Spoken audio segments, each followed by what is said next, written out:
এই সময় বলতে লাগলো আলহামদুলিল্লাহ,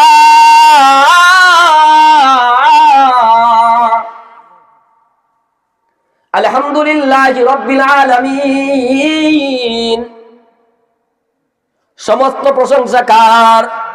আরো চিৎকার দিয়ে বলি, সমস্ত প্রশংসা কার? যেই সময় বান্দা তার জবানের মাধ্যমে বলতে থাকে আলহামদুলিল্লাহি রাব্বিল আলামিন, আমি প্রশংসা করলাম ওই রব্বে কাবার, যিনি সমস্ত জাহানের মালিক। এই যে আল্লাহ পাক রব্বুল আলামিন বলেছেন ফাযকুরুনি আযকুরুকুম, বান্দা আমাকে স্মরণ কর, আমিও তোকে স্মরণ করব।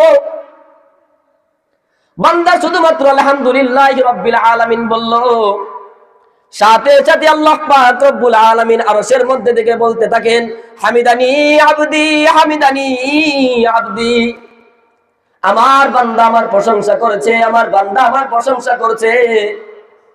আল্লাহ পাক রব্বুল আলামিনের কুদরতি অন্তর দ্বারা গর্বে ফেটে যায়, আমার বান্দা নামাজের মধ্যে দাঁড়িয়ে আমার গর্ব করছে, আমার প্রশংসা করেছে।